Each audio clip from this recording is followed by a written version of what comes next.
So in this video I choose Pretty Out and Green My Eyes, and the passage that I selected is the final phone call when Arthur tells Lee Johnny just walked in.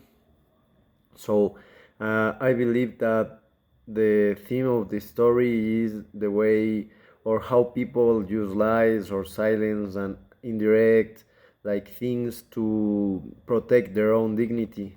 So with communication they try to protect their own dignity, and this is a way to see how they are facing betrayal and how they feel about it.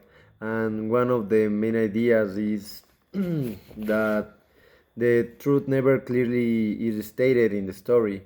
I think that Salinger makes the reader discover it through all the dialogue and gestures and how the characters develop themselves and those things.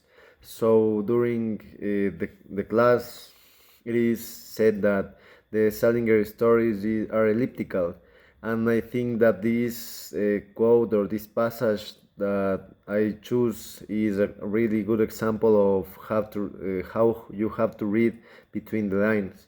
So why? Because, for example, Arthur says that Johnny has returned home, but the woman besides Lee is probably Johnny.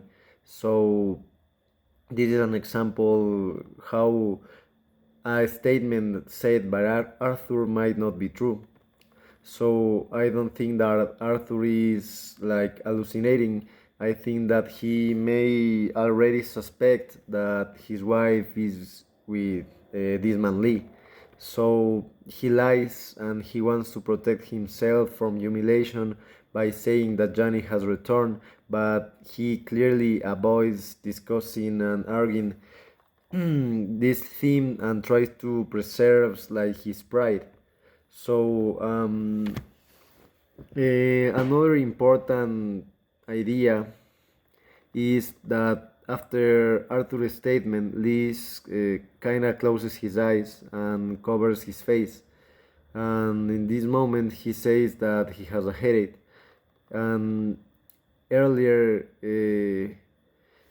he said that he feels like a dog, and those physical and emotional reactions suggest that he kind of feels guilty, and even though he never and will never admit his betrayal. Mm, but the passage also tries to expose the character words and hide the truth, but their gestures kind of reveal all of what they are feeling. So I think that the story suggests that silence and indirect language can be all that you need to understand the story and to communicate and understand how an open confession is like revealed. And I think that that's it. Why I selected this quote, this passage, because people sometimes create lies and try to defend themselves from painful feelings or painful reliefs. So this story leaves like the truth uncertain, and slowly shows betrayal, slowly shows guilt and fear, and how pride like would affect both, in this case, Arthur and Lee.